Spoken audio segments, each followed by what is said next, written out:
First things first, it seems redundant. You see a lot of these videos where people are, they're just going to take their brush here and they're going to dip it in here, and there's quite a significant amount of paint on there.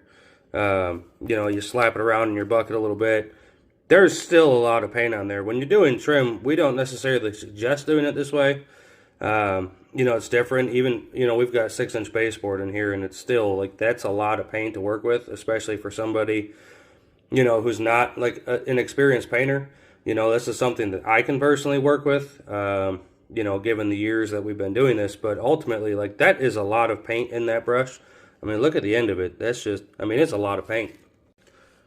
Instead of, dipping and, having all this paint on there and then just giving it a quick slap around, that's still a lot of paint on there. Typically, we like to, like, lightly wipe off all 4 corners. At that point, there's still quite a bit of paint in this brush, but nowhere near compared to what it would be, just with the slap method.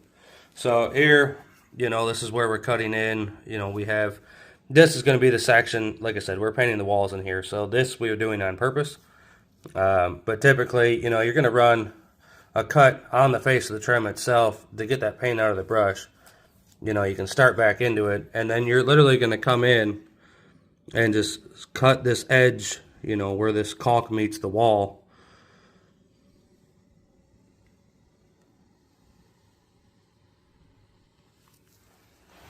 And now we've got this nice coated edge here where it's just the top of the trim that's done.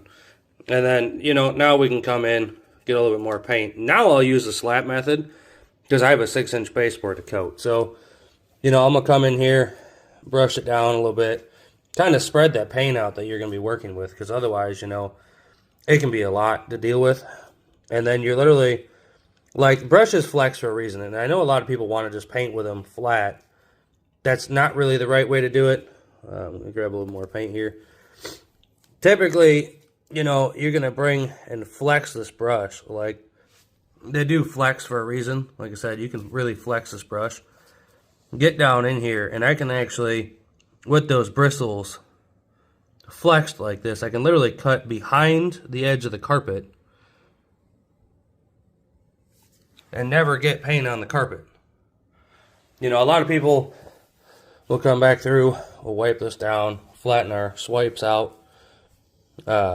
Make sure, your final wipe down of this stuff is literally just going to be re-leveling this paint. This is one of our top-of-the-line self-leveling products. So because of that, if we have a little wispy, a little paint lines, like, ultimately, you're going to see